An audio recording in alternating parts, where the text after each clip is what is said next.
Hi, everybody. We are on chapter 7 of our Junie B book, Aloha Ha. And when we left off, Junie B was in the ocean and she was afraid of a jellyfish and an eel and she went running to shore. And so far, she has not had a good picture for her photo journal to take back to school. So this chapter is called Flowerhead. Day 4, Dear First Grade Journal, I am writing this page on a stupid, which is not a nice word, dumb tour bus. That's a bus that takes you around and they show you different things. Stupid dumb tour bus is the grown-up word for there is nothing but old people on this thing. We are going on a nature hike. A nature hike is when you look at plants and birds and scenery. I cannot think of a worse activity. Mother said I will get some good pictures today. Big whoop. From Junie B, I do not want to be here. I closed my journal and I did a huff. This stupid dumb bus trip is taking forever, I grumped. Mother and Daddy rolled their eyes because we hadn't actually left the parking lot yet. I kept on grumping, and then finally, the bus door closed and we started to go. A man in the front seat picked up a microphone. Aloha, he hollered. All of the bus people sat there real silent.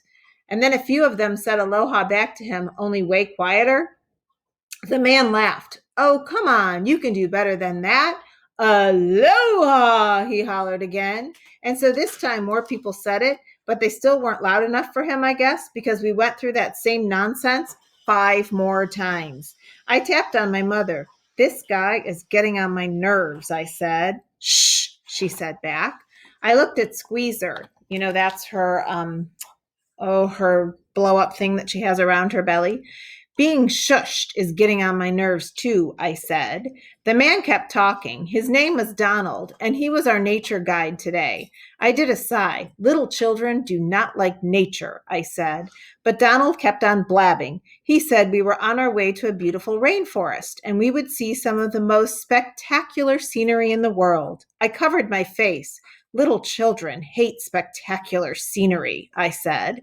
And then Donald went on. He said we would see gorgeous flowers and magnificent trees and beautiful birds of all colors. I did a loud groan. Can this situation get any more boringer? I said. An old man in front of me heard me say that, and he peeked his head over the seat real friendly. He said his name was Harold, and he was 88 years young. It's kind of old, 88. When you get to be my age, spectacular scenery is as exciting as it gets, he said. I sighed again. That's not much to look forward to, Harold, I said. And then Daddy quick leaned over and he told me to please find something to do. And then he gave me my camera and he said to take a picture of the people on the bus. I waited until we stopped at a light, and then I stood in the aisle and I took the picture. Click, click. And then I sat back down. That picture will go nicely with all the other embarrassing photojournal pictures that I have, I said. Room 1 is going to laugh me right out of show and tell. So this picture is the people on the bus, and it says day 4, a bus full of old people. Let's see, can I get it? A bus full of old people. After that, Mother snatched my camera away and she said maybe I needed to take a nap. I covered my ears. Yeah, only how can I even sleep with all of Donald's yakking going on, I said. That man would not stop, I tell you. He told us the names of 1,000,000,000,000 Hawaii birds and 1,000,000,000,000,000 Hawaii flowers. Plus also he talked about pineapples and coconuts and bananas and papayas. And then Donald took a big breath and he started talking about tuna fish. I threw my hands in the air. For the love of Pete, somebody take his microphone away, I hollered.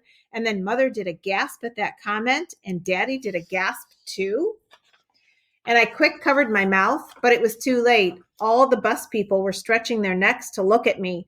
Junie B, what on earth has gotten into you? Said my mother. I slumped way down. I'm sorry, Mother, I'm sorry, but I have stress in my head because I really need an exciting picture for my photo journal. Only what kind of exciting picture can you get on a stupid dumb nature walk with a bunch of old people?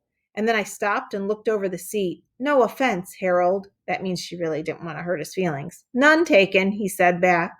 It's just that I'm running out of time, I explained. "Aren't we all?" said Harold. Mother sat me down again. "Well, I can promise you one thing, Junie B. If you go on this hike with a bad attitude, nothing good will happen. But if you keep an open mind, you might be surprised. Sometimes nature can be very exciting."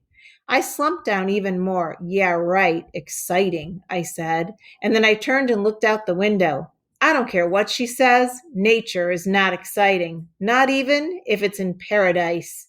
The bus trip took forever, it seemed. But finally, phew, at last the driver turned the corner and we pulled into a parking lot. "We're here," said Donald. "Welcome to our beautiful Hawaiian rainforest." I sprang up like a spring and then I ran outside and I sniffed real deep. Fresh air, I thought.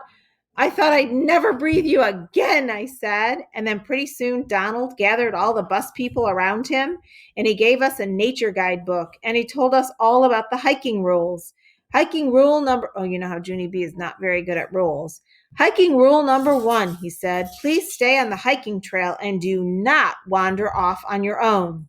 And then he went on, "Hiking rule number 2, please do not disturb the natural vegetation." That means anything that's growing.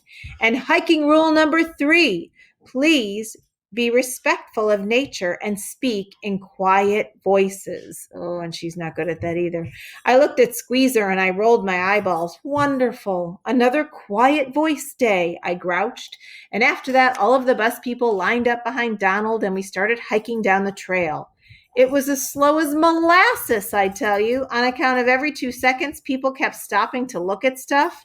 Just plain old normal stuff, I mean, like plants and flowers and trees. And finally, I got frustration in me. "Okay, folks, keep it moving. We've seen it all before," I called. And then Daddy quick scooped me up and he sat me on a rock. And then he waited for the other bus people to pass by. And big surprise, I got scolded again. He said that if I can't behave myself, we will get back on that bus right now. And we will,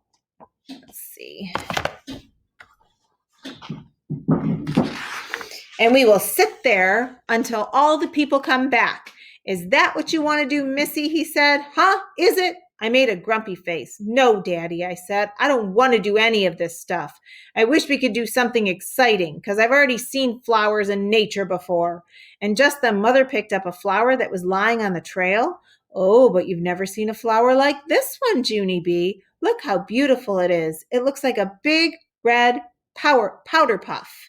And then she stuck it in my hair and she took out a mirror to let me see. And I stared at myself, very admiring. "Whoa," I said, "I look stunning." Mother laughed. "Yes, you do," she said.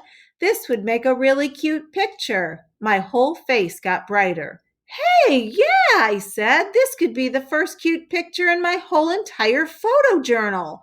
So I quick got my camera out and I held it way out in front of me. And then click, click, I took a picture of my very own self. "Now that one is a keeper," I said. And underneath this picture, she wrote, "I am stunning." You see the flower? If we had it in color, we would see that it's red, but it's black and white in this picture. So she's having a little bit more fun, and at least she has a good picture for her photo journal. And after that, all of us started hiking again. Only this time, I was the slowpoke because I kept picking up those powder puff flowers and sticking them in my hair. And pretty soon, my whole head was full of those beautiful things. I stuck extra ones in my pockets and my shirt buttons and my shoelace holes. And then I looked down at Squeezer and I smiled. "Nature is being a little bit fun," I said, and I smiled bigger. Who knew? All right, so tomorrow we will read a chapter called Clicking. It's chapter 8, so we are getting close to the end of this book. We should probably finish it tomorrow or the next day. So we'll wait and see how it ends. Bye.